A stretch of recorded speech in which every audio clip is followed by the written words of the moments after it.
Are you looking to take your personal finances to the next level? You're in the right place. Welcome to the Monday Money Tip Podcast, presented by I Was Broke, Now I'm Not, with your host, Joseph Sangle. Well, welcome to the Monday Money Tip Podcast, presented by I Was Broke, Now I'm Not. As always, this is Joseph Sangle, your podcast host, and this is episode number 142. I'm so fired up about 142 episodes of the podcast. And today is going to be a very special episode because once again, we are going off script and we are bringing to you a success story. And this success story is from my friends, longtime friends, Gary and Karen Harper. And so I want to greet each of you and say, welcome to the podcast. Thanks for joining me today. Thank you, Joe. That's awesome. And first off, I think it's important for those that are watching on YouTube, they need to understand why there's a Carolina jersey in the picture, a South Carolina jersey, and all that stuff. I know the story. Tell them a little bit about your background. I'm from Miami, Florida. I was recruited to play football at the University of South Carolina. Played quarterback there for 3 years with George Rogers when he won the Heisman Trophy. And my wife and 3 children took my Gator Bowl jersey when I played against Dan Marino and had it framed for me. And that's my helmet that I played against Michigan and Southern Cal and all that. That's so awesome. But then I met her and my life changed. Yeah, I love it. So just to say that again, you played with George Rogers, a Heisman Trophy winner. I think the only Heisman Trophy winner in the state of South Carolina ever. Yes. I think that's the case. And you guys did a lot of winning, and you played against Dan Marino, who interestingly ended up with the Miami Dolphins, but he was from Pittsburgh, Pennsylvania. Pretty unbelievable. And so it's just really incredible to have you join us. And we're going to talk about a success story because yours has been a success story in the making now for almost a decade, I would say. And so kind of introduce yourselves to our podcast audience. Tell us about how you got started on your money journey. What prompted it? What made you say, we want to do something different with our money? Well, let me just say, we're excited about this, Joe. We can't get fired up. Get fired up. The funny backstory is from the time, of course, we went to church together with you, Joe. And, you know, when New Spring started sharing all this Joe Sangle stuff, we were already familiar with Dave Ramsey. I really don't have any financial background, financial management of personal finances and that kind of stuff. So for the first 10 years of our marriage, I managed the finances and successfully got us into tremendous amount of debt. So much debt that we almost got buried. Karen was about ready to quit and give up because she didn't know it was happening. Long story short, we had somebody come over, cut up our credit cards, gave us some advice. We took it because we didn't have a choice, sold our cars, bought old clunkers, got out of debt. But then I was called into ministry and became a pastor for 10 years after my first 12 years at IBM. It's been a journey since then because we didn't make a lot of money. We had 3 young children, got back into debt, a tremendous amount of debt over time. And of course, we wind up at New Spring. Karen meets Joe Sangle. She gets all excited because you two have the same heartbeat. I didn't have that heartbeat. And it took several meetings with you, Joe, and a lot of years for the light bulb to go on. Once Karen got me on board, I turned the finances over to her. And I'll be honest, I've got to be honest and very transparent about this. I had no clue just what all she was doing with our finances. But to reveal that, she was doing the Joe Sangle steps. The next thing I know, we're debt free. And I'm like, how did we do this? And I mean, I just kind of got blown away because yes, I was sacrificing, and I'll use the word sacrifice because I wasn't spending and I wasn't trading cars in all the time and doing the stupid things I was doing.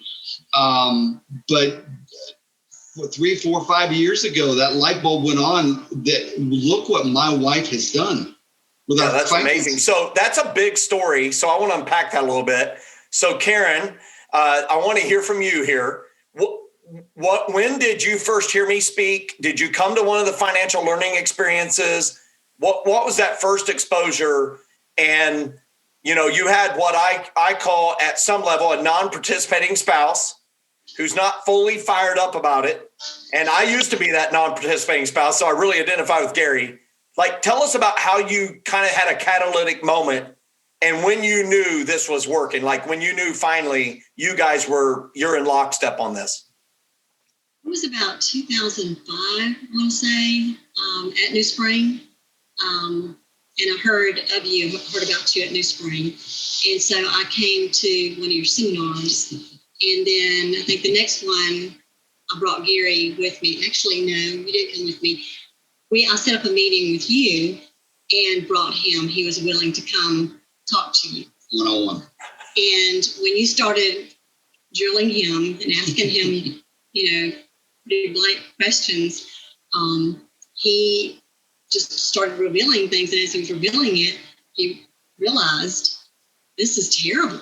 And we just talked back and forth.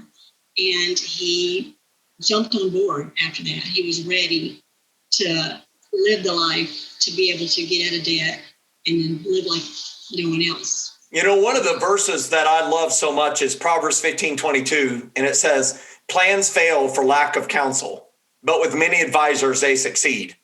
And so I think that's interesting. Back when I was teaching financial learning experiences at my home church, I had the added benefit, subsequently I've taught nearly 1,000 of those across the United States and Canada. And I don't get to do what I did when I was on staff at our church, because when I taught them, I would pre-reserve 40 or 50 one-on-one coaching slots.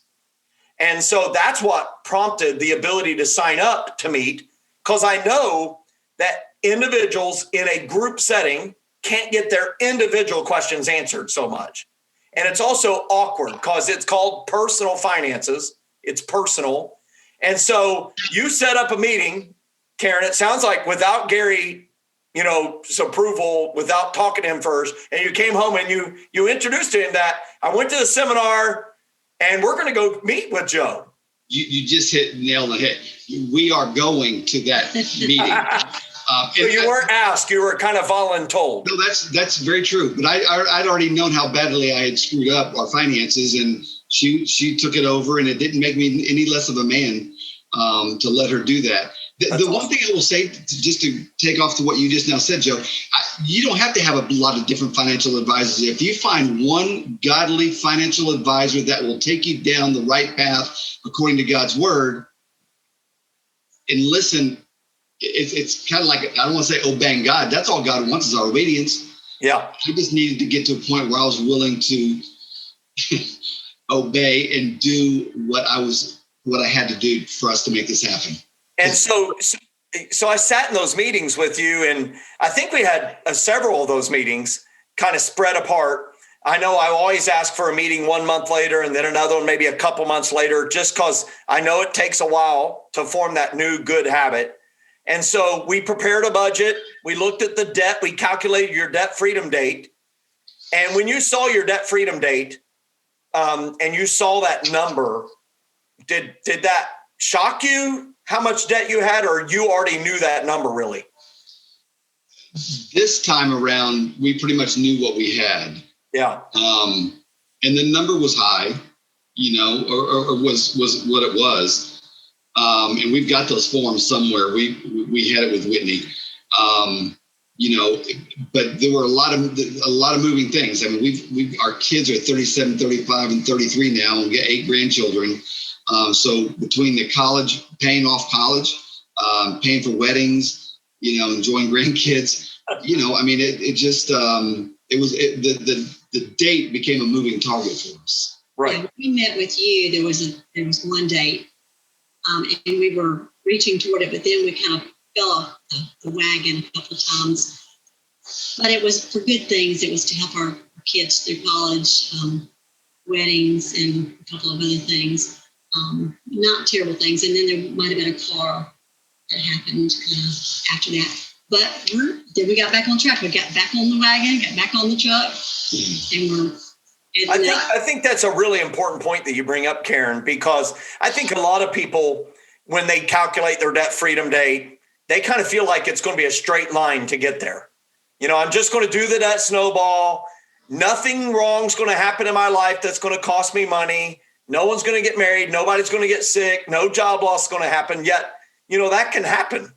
And the whole key is what you just said is getting back, on the wagon, getting back with the program and being able to do that.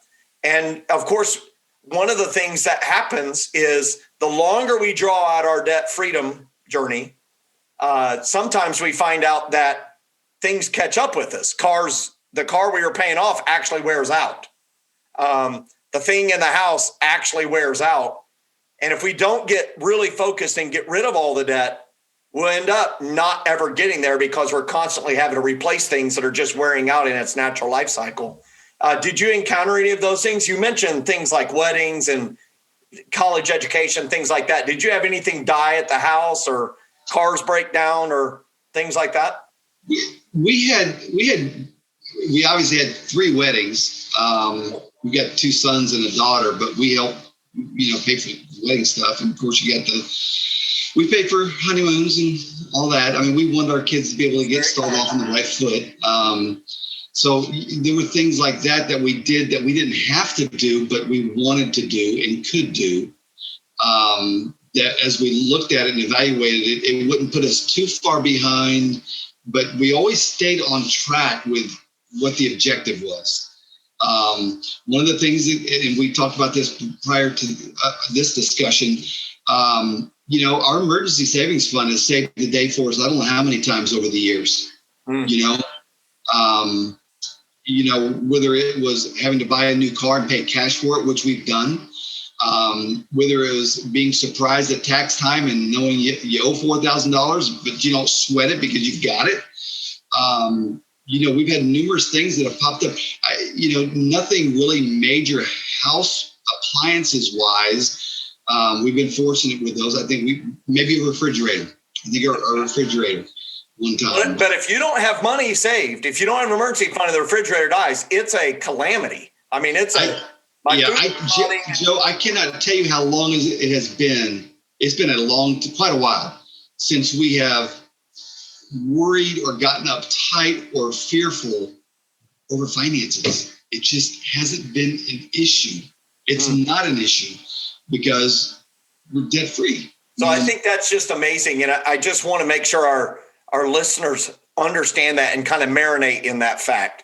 Like you're hearing Gary, and if you're watching on YouTube, you can see Karen kind of nodding that I can't remember the last time. It's been so long. And if you're struggling and you've not been able to sleep well because you're like, that car made a special sound and you immediately broke out into prayer and rebuking the sound in the name of Jesus and putting Post-it notes over lights on the dash. Listen, you don't have to live that way all the time. That you build savings and it gives you margin and that creates space for life to happen, which is going to happen anyhow, regardless of whether or not you have money. And so I want to ask this question of Karen. What was more important to you? Like when you look back on your journey, like you're debt free today, you're working aggressively on paying off your house. You're on rung number 7 on the ladder. What was the best achievement on the ladder? Was it getting an emergency fund in place? Like what made you feel the best? Was it starting investing heavily, which is rung 6, 15%? Was it paying off on house and on business debt? Or was it something different? I think what was my top priority was to get out of debt completely, except for the mortgage. That was when that happened. It was just a relief. Like a ton of bricks had been taken off my shoulders. I could sleep better at night, just knowing that we were out of debt. And it'd been a long time coming, and I've been listening to many financial advisors over the years, even before Dave Ramsey came along, and then you. And for that to finally happen and for my husband to finally be on board with me and us to be able to do it together, it was the best feeling in the world. So wow. that to me was number one. Yep. Now, having the emergency savings is pretty up there too, because I build it until it's the number that I want it to be built to, regardless of what's going on in his head. And just having that there so that when things do come along and do happen, we're not having to pull out a credit card or sweat it, that how we're going to pay for it. We've just got savings. We just move it on over and take care of it. And then we rebuild it back up to where it was. Build the wall. Hey, build the wall, protecting yourself. I think that's amazing. So, just hearing the way you describe that is, I think you really got to the answer. And that is that you got on the same page together. And there's nothing more rewarding than that. Oh, here's a budget. We've got a budget being waived. And so Gary is holding up a budget. You can see it on YouTube, even though it was blurry, which is good, probably. Tell us why you're waving the budget around, Gary. Tell us why that is so valuable to you. Because that's the key. That's the key. You see your money. You see what money you have, and you see how it's spent. I mean, now instead of credit card debts and all car debts and college debt and all that stuff, now it's Roth IRA. What we're putting into Roth IRA, what we're putting in her Roth IRA. We've got 8 grandchildren, but 7 that we're putting in 529Cs every month. Wow. That's what's on this thing now. You get the typical stuff, your phone bills, your power bills. Those are things that everybody's got. And, but we just don't have the heartache and the pain. And, because we've got this to go by and we can see it. And now we've got Joe's thermometer, watching our house,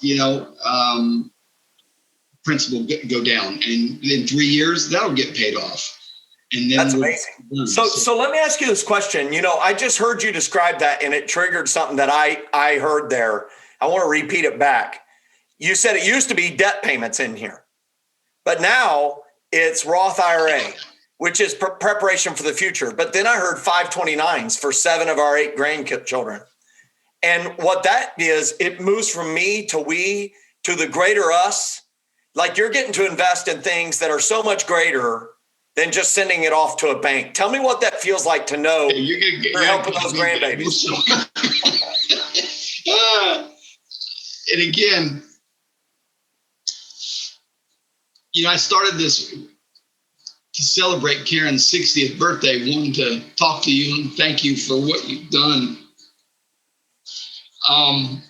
But to be in a position that you can, number one, she sleeps better at night, and that makes me happy. Yes. We got a smart bed. We know what her sleep score is every night, and she sleeps really well, even through my snoring. The ability to be able to invest in our children and grandchildren, and for us to enjoy, I shared with you earlier, last year we paid cash for a Mediterranean cruise. We've been married almost 40 years next year. It's been 39, June 5th. I mean, we want to enjoy each other, and we do enjoy each other so doggone much because we're able to. We're not fearful or worrying about finances and those things that are just crippling. And I'm just grateful. I'm just grateful to be married to somebody that stayed the course and persevered, didn't give up on me, didn't quit, believed that we could do this, even though it looked, 16 years ago when she started this with you, that we could actually be in this position, What a blessing. It's a blessing beyond anything that you can describe. And it can be painful at times if you're like me, that wants to spend money and just enjoy every dime all the time and don't worry about building with the wall that you have to have in case something does surprise you. It has become easy to not spend money erroneously, and that's awesome. So tell me this. You went, I know that somebody listening to the podcast just said they cannot fathom paying cash for a Mediterranean cruise. Yet you just said you did that. So that's proof that people do that. Tell me how it felt knowing your story, knowing where you were financially. How did it feel when you booked that cruise and you paid cash for it first? How did that feel when you made that payment? honestly, I don't know if there are words for it. I didn't describe it because we'd never done anything like that before. I mean, our daughter lived in Hawaii, so we would go to Hawaii during those 6 years that she lived over there. But in some cases, we had to put some of it on a credit card, to do it. But to have this 10-day Mediterranean cruise paid for, and to get on that plane, go over there. And when I say paid for, I'm talking about we accounted for spending money too. That's so awesome. There were no limits. I mean, we knew what our limits were and we were fine with it. We came back with a bunch of wine from France and Italy and it's all good. I don't know if there's words to describe doing something like that. Karen, how did you feel about it? Well, I felt great about it because when we first started talking about it, he wanted to go on a Mediterranean cruise. I said, where's the money? And he was like, well, we could just, go and then pay it back. I'm like, no. So started working extra hard and built that money up. And when he got close, he said, okay, now. And I was like, no, you're not there yet. Close doesn't count unless horseshoes and hand grenades. Not your finances. We started adding on what we would spend when we were there and got a top number. And when he reached that number, he was able to book the cruise. And it was an amazing feeling to know that we could go somewhere like that and be paid for and not come home and have to pay it back, pay credit cards for a trip we enjoyed a month ago. That's awesome. So, it says the blessing of the Lord, it is added to your life and it brings no sorrow with it. And how awesome is that? That's what you just described. And so now here you are, debt-free. You're attacking the house. So, now, that's the big one. That's the huge one for most people. It's rung number 7. It's ginormous. They're staring at it the whole time they're moving up the ladder. And now they're there. That's where you're at. And you're seeking to pay it off in how quick of a time? 3 years. Again, there's the thermometer. We started this in February 1st of 2020. And an ideal time to start it. 1 month before a worldwide pandemic. Yeah. I already had a side job that I was doing, making a little extra money, which helped position us for the Mediterranean cruise and some of these other things. Karen started driving, or Karen started doing it as well. Yeah. And when we both doing it, it all went towards this. And we've knocked off just under $50,000 on our principal. And that's what the green is, the yellow is representing right there. So how do you do that? Like, I see that's colored in. You demonstrated it there. Who colors it in? Does somebody pull out a trumpet and blow the trumpet? She does her half. I do my half. These are in $5,000 increments. And so every time we get to 5,000, we put, I do the half line. She does half line. We're good. And I just in my mind, I guess I imagine that there's a blowing of the trumpet or something that's happening, and you're coloring in the 9 and you're all fired up about it. Maybe it's happening. But, I remember this moment, when I started coloring in my house and was attacking that one and what that felt like to be able, I still had a young kid in the house and I would invite her to help color in the squares. And she had no clue really what was going on, And I think it's interesting that I bring that up because your children have been observing your journey.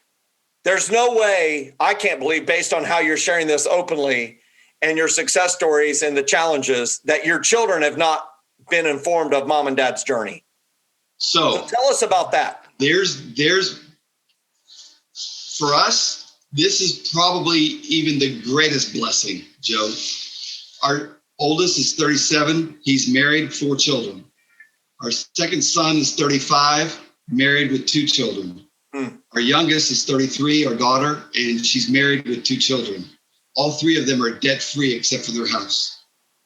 That's amazing. It is amazing. So here's something that's interesting. Proverbs 22:7 says the rich rule over the poor and the borrower servant to the lender. The verse right before it, just kick one to the left, Proverbs 22:6 says, train a child when the way they should go, and when they're old, they will not turn from it. And so there's been all this educating. And I see some acknowledgement, Gary, that perhaps Mom, Karen, has done a lot of that focus. So tell us a little bit about that, because all of us as parents who start to have kids moving into their 20s, and we're finding out if this training we did, this experiment is going to work. Tell us a little bit about what you did. What do you feel like really connected with them that compelled them to say, hey, we're going to get on charge of this early so that we can avoid, some of the challenges Mom and Dad have shared with us? I think they've always known the principles behind having money before you pay, to pay for it before you go out and get it, to have cash. They know it because they've observed it. And so when they were little, we would give allowance. They would do odd jobs and they would make money. And that they would use that when they got it built up to enough to buy that toy or whatever it was they wanted. And we would go shopping for it and they would spend the money. If they didn't have it, they had to wait. And so that concept's always been there, that we taught them that. And we would give them their allowance. They would tithe off their allowance first, and then they would save, and then they would put money in spending that they could buy a toy. But as they actually watched us and heard us, talking about getting out of debt later in life, and just being the example to them that they saw us just working our tails off and just putting all the money toward getting out of debt. When maybe our friends were going and doing something fun, we stayed home and we got out of debt. And I just think just watching that and realizing that how hard we were working to do that, they knew that their dad was a spender and that I was a saver. And if Dad can do this, we got something, an example that we need to be looking toward. And they buy everything with cash. They don't use credit cards, and they have their mortgage, and they are believing, that being debt free is number one. That's awesome. I'm reminded, Gary, perhaps I think you'll agree with this. It's a Bible verse found in Proverbs 31, and it says, a wife of noble character who can find? She's worth far more than rubies.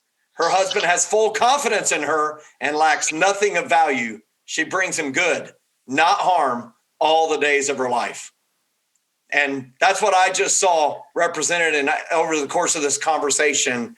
I think it's remarkable to observe it.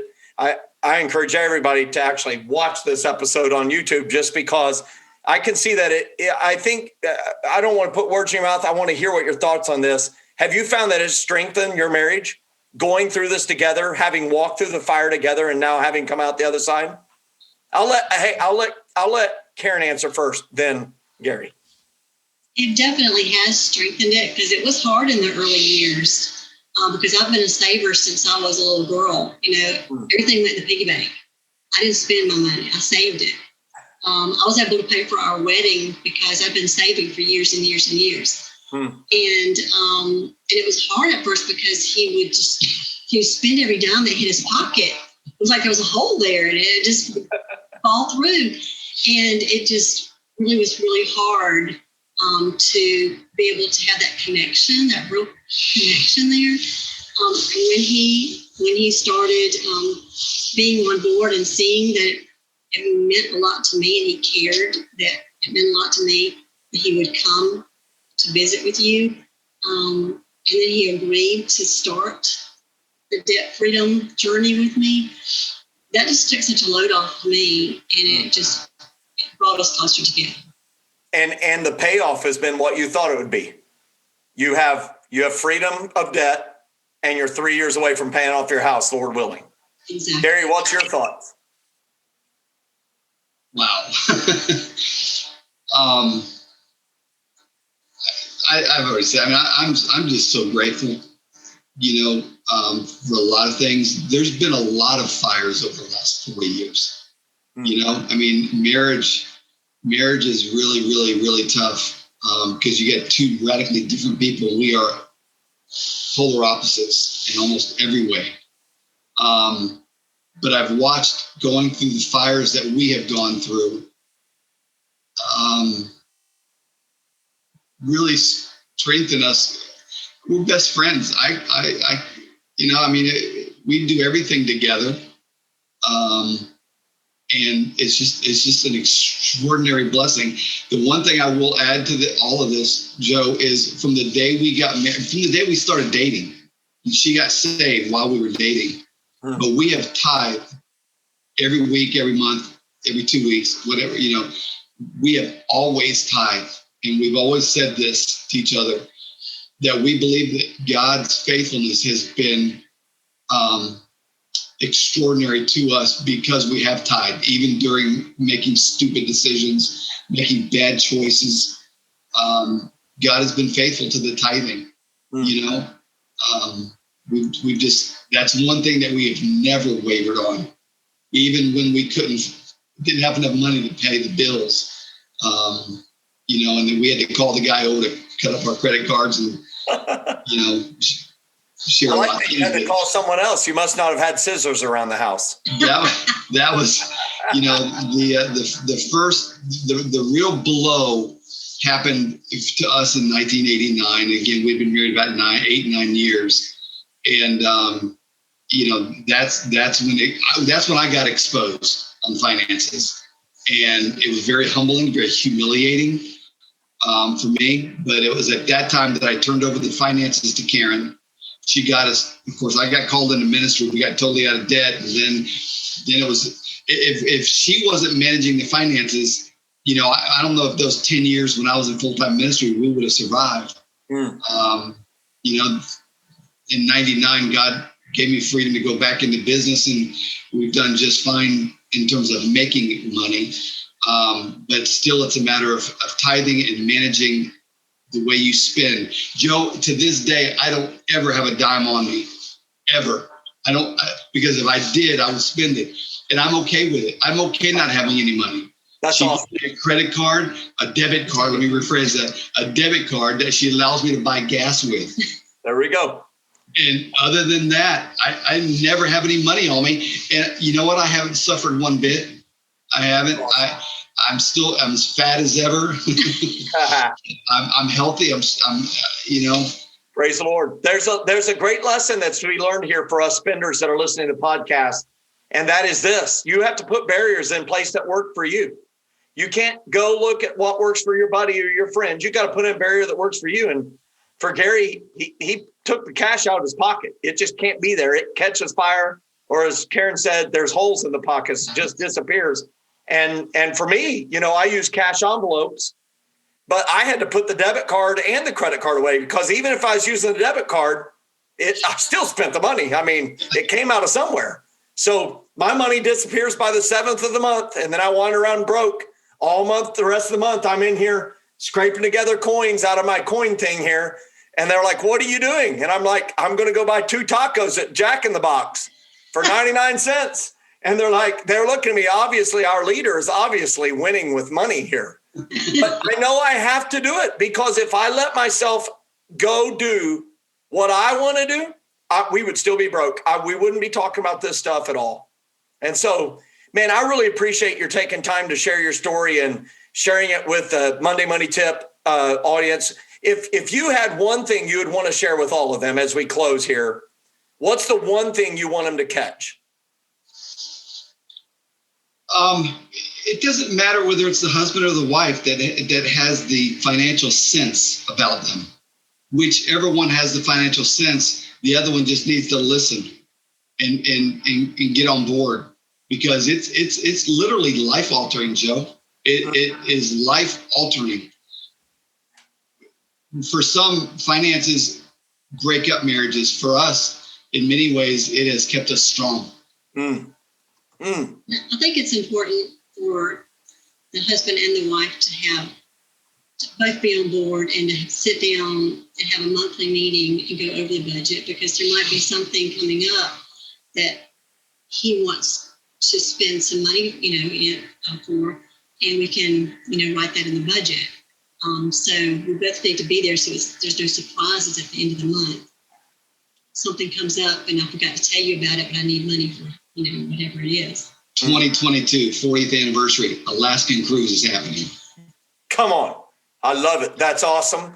And I'll just tell you this, when you pay off your house, Hall's Chop House or another similar steakhouse is on me. Me and my brother are going to come up and we're going to high five you.